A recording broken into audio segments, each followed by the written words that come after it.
अस्सलाम वालेकुम स्टूडेंट्स, कैसे हैं आप सब लोग। उम्मीद करता हूँ खैर आफियत से होंगे। आज हमारा first year computer science chapter number 1 का टॉपिक है ग्राफिकल रिप्रेजेंटेशन ऑफ सॉफ्टवेयर। हमने एसडीएलसी के अंदर जो फेज पढ़ी थी उसमें सबसे पहले हमने देखा कि रिक्वायरमेंट गैदरिंग होती है और उसके बाद डिजाइन का फेज होता है, जिसमें हम अपने सॉफ्टवेयर को विजुअली डिफरेंट डायग्राम्स के थ्रू रिप्रेजेंट करते हैं, जिसमें हम ये बताते हैं कि हमारा सॉफ्टवेयर नजर कैसे आएगा और वो उसके अंदर जो फीचर्स होंगे वो कैसे काम करेंगे, ताकि हम उसको इजीली कन्वर्ट कर सके कोड के अंदर। तो सबसे पहले हम बात करते हैं कि ग्राफिकल रिप्रेजेंटेशन है क्या।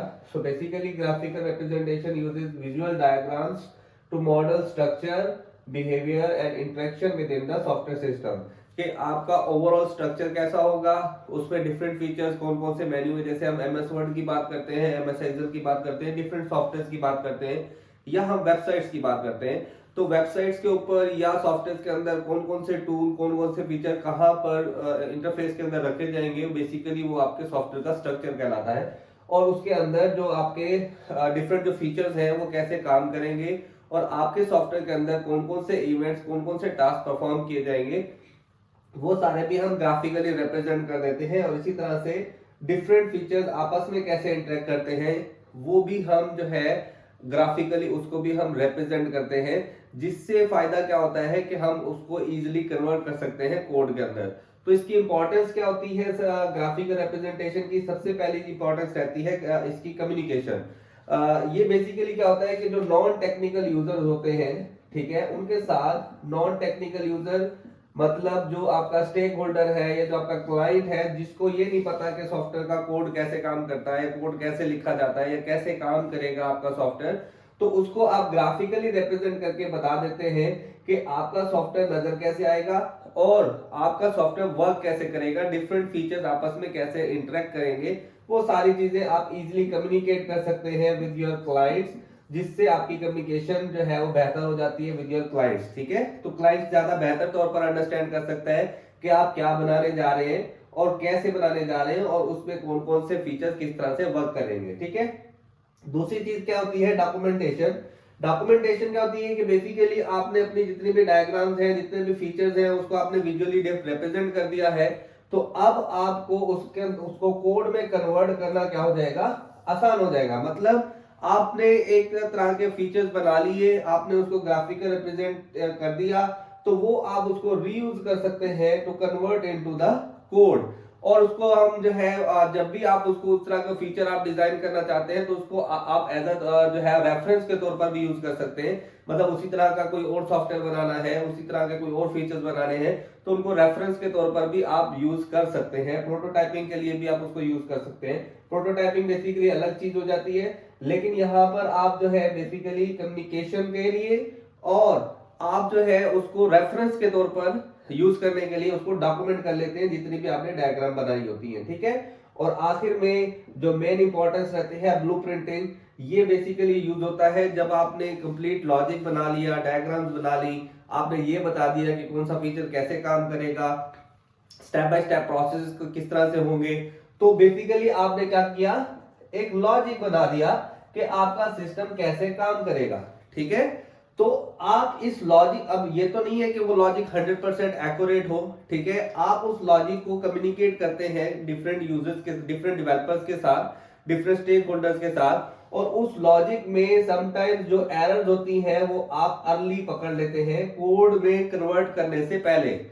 तो इसका बेनिफिट ये है कि ऐसा है कि आपने पहले कोड बना लिया और कोड में क्या हुआ कि समटाइम्स कोई जो है वो डिफरेंट एफिशिएंसी प्रॉब्लम आ जाती है या कहीं लॉजिकल एरर्स का इशू आ जाता है, तो आप उसको अर्ली डिटेक्ट कर लेते हैं with the help of these diagrams, क्योंकि उसमें आपने सारे स्टेप बाय स्टेप प्रोसेसेस लिखे होते हैं।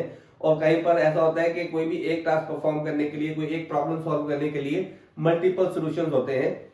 तो हो सकता है कि किसी के पास बेटर सोल्यूशन हो, बेटर लॉजिक हो आपकी उस स्पेसिफिक टास्क को परफॉर्म करने के लिए।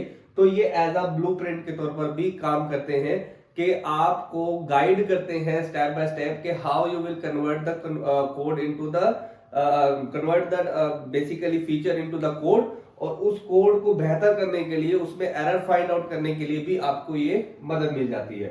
अब ये तो हो गई इंपॉर्टेंस। अब कौन से टूल्स आप यूज कर सकते हैं ग्राफिकल रिप्रेजेंट करने के लिए अपने सॉफ्टवेयर को, तो बेसिकली हमारे पास चार तरह के टूल्स रहते हैं। एक रहता है फ्लो चार्ट, डीएफडी बोला जाता है, data flow diagrams, UML diagram जो आपके कोर्स का हिस्सा भी है, तो हम इसको फर्दर भी डिस्कस करेंगे, और एंटिटी रिलेशनशिप डायग्राम, ये ज्यादातर डेटाबेस के अंदर यूज होती है, जहां पर हम टेबल्स का आपस में या डिफरेंट एंटिटीज का आपस में रिलेशनशिप रिप्रेजेंट करते हैं। वो भी मैं इसको जो है थोड़ा सा ब्रीफ करने वाला हूँ। तो सबसे पहले हम फ्लो चार्ट की बात करते हैं। तो flow chart show the logic of individual component, मतलब आपके सॉफ्टवेयर के अंदर मल्टीपल फीचर्स है, मल्टीपल कंपोनेंट्स है, कोई एक फीचर कैसे काम करेगा। फॉर एग्जांपल एमएस वर्ड में आपने बोल्ड करना है किसी टेक्स्ट को, तो उसका एक स्टेप बाय स्टेप प्रोसेस होगा। तो उस स्टेप बाय स्टेप प्रोसेस को सॉल्व करने के लिए आप क्या बनाएंगे, उस प्रोसेस का स्पेसिफिक प्रोसेस का आप एक फ्लो चार्ट बना लेंगे कि first of all select the text, then go to the home menu, home menu से आपने क्या करना है, बोल्ड के आइकन को क्या करना है, क्लिक करना है। तो ये क्या है, फ्लो चार्ट है। ये फ्लो ऑफ एक्टिविटी आपको बता रहा है कि एक टास्क को परफॉर्म करने के लिए जो आपने स्टेप परफॉर्म करने हैं वो आप फ्लो चार्ट के थ्रू रिप्रेजेंट करते हैं।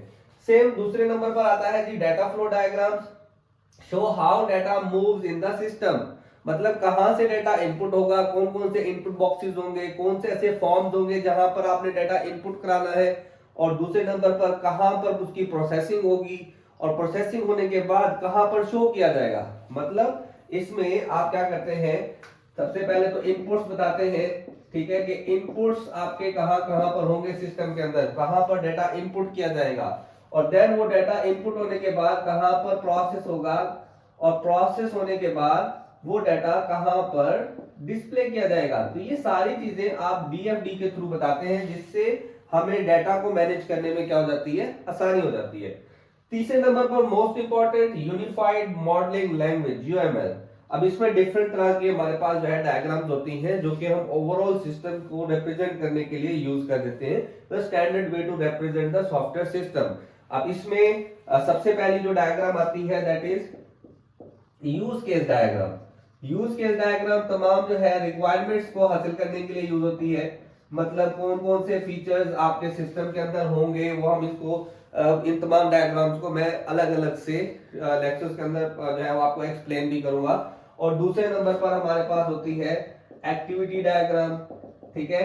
एक्टिविटी डायग्राम हमें बताती है कि आपका जो है जो टास्क होंगे उनकी जो है किस तरह से, जैसे हम फ्लो चार्ट में डिफरेंट टास्क को परफॉर्म करते हैं ना, ठीक है, सेम एक्टिविटी डायग्राम भी वही हमें रिप्रेजेंट करके बताती है कि किस तरह से आपने एक टास्क को एक्टिविटी स्टेप बाय स्टेप क्या करना है, प्रोसेस करना है। तीसरे नंबर पर आती है sequence diagram. Sequence diagram flow of data बताती है, जिस तरह से हमने डीएफडी का बताया था कि how data flow in the system, तो वो यूएमएल के थ्रू हम वो सीक्वेंस डायग्राम के थ्रू अचीव करते हैं। ये हमें बताती है कि डाटा किस तरह से इनपुट होगा, कहां से आप उस डाटा को रिसीव करेंगे, कहां पर प्रोसेस करेंगे, वो उस प्रोसेस होने के बाद डाटा किस कंपोनेंट के पास जाएगा, वो हम सीक्वेंस डायग्राम के थ्रू बताते हैं, ठीक है। और चौथे नंबर पर आती है हमारे पास class diagram. Class diagram basically हमें ये बताती है कि उसमें आपके पास अब क्लास, सबसे पहले आपने ये समझना है कि क्लास क्या होती है। क्लास बेसिकली एक इंडिविजुअल एंटिटी या इंडिविजुअल कंपोनेंट हो सकता है, इंडिविजुअल मेन्यू हो सकता है। जैसे हम बात करते हैं ई कॉमर्स वेबसाइट की, तो ई कॉमर्स वेबसाइट में प्रोडक्ट एक क्लास है, ठीक है। अब उस क्लास को हमने उसके एट्रीब्यूट्स भी है कि क्लास के फीचर एट्रीब्यूट्स क्या होते हैं, उसकी प्रॉपर्टीज, उसका नेम, उसका जो है वो साइज, उसका कलर, उसकी प्राइस, तो वो सारी क्या होंगी, उसके एट्रीब्यूट्स होंगे। और बिहेवियर और एक्शंस कि हम उस प्रोडक्ट के ऊपर कौन कौन से एक्शंस परफॉर्म कर सकते हैं, उसको बाय कर सकते हैं, प्रोडक्ट ऐड हो सकता है, प्रोडक्ट अपडेट हो सकता है, ठीक है। तो वो सारे हम रिप्रेजेंट करते हैं क्लास डायग्राम के थ्रू। और फिर हम उस प्रोडक्ट के बेसिकली हम एक स्पेसिफिक जो है फीचर को रिप्रेजेंट करते थे, उस फीचर में क्या क्या चीजें ऐड होंगी। मतलब अब मैंने वही बताया कि प्रोडक्ट है तो प्रोडक्ट में क्या क्या चीजें होंगी, उसके एट्रीब्यूट्स होंगे, उसके बिहेवियर्स होंगे। तो सेम जो है उसके अंदर भी हम सॉफ्टवेयर के अंदर सेम इसी तरह से क्या करते हैं, डिफरेंट क्लासेस डिफाइन करते हैं, और उन क्लासेस का आपस में क्या इंटरेक्शन होगा वो भी हम क्लास डायग्राम के थ्रू रिप्रेजेंट करते हैं। इन चारों जो है वो डायग्राम्स को मैं अलग अलग जो है लेक्चर्स के अंदर एक्सप्लेन करूंगा। और आखिर में हमारे पास आता है ईआरडी, एंटिटी रिलेशनशिप डायग्राम। जैसे मैंने आपको बताया कि ये डेटाबेस सिस्टम्स के अंदर इसका इस्तेमाल किया जाता है। अब डेटाबेस में जो डाटा स्टोर होता है वो एंटिटीज के फॉर्म में, मतलब एंटिटीज के फॉर्म में स्टोर होता है। एंटिटीज क्या होती हैं? Any object about which the data is stored. ऐसा ऑब्जेक्ट जिसके बारे में डाटा स्टोर कर रहे हैं वो क्या कहलाता है? एंटिटी कहलाता है। जैसे कि एक स्कूल की डाटाबेस है जिसमें टीचर्स भी हैं, जिसमें स्टूडेंट्स भी हैं, जिसमें और फैकल्टी मेंबर्स भी हैं। अब टीचर्स का स्टूडेंट के साथ क्या रिलेशन है, टीचर का स्टूडेंट का किसी बुक के साथ क्या रिलेशन है, किसी कोर्स के साथ क्या रिलेशन है, वो सारे हम रिप्रेजेंट करते हैं ईआरडी के थ्रू। क्योंकि एक ओवरऑल लर्निंग मैनेजमेंट सिस्टम में टीचर भी है, स्टूडेंट्स भी हैं, कोर्सेज भी हैं। अब एक टीचर जो है कोर्स को टीच करता है और एक स्टूडेंट कोर्स को लर्न करता है। अब देखिए दोनों का डिफरेंट रिलेशन है एक कोर्स के साथ, वो रिलेशन हम रिप्रेजेंट करते हैं ईआरडी डायग्राम के थ्रू। ठीक है, तो ये हमारा ओवरऑल ग्राफिकल रिप्रेजेंटेशन है सॉफ्टवेयर का। होप सो आप लोगों को समझ आ गया होगा। सो अगर समझ आ गया है तो जरूर मुझे कमेंट बॉक्स में अपनी राय का इजहार जरूर करें और चैनल को सब्सक्राइब कर लें ताकि आने वाली वीडियोस आपको टाइमली मिलती रहे। अपना बहुत ज्यादा ख्याल रखिएगा। गुड बाय, अल्लाह हाफिज।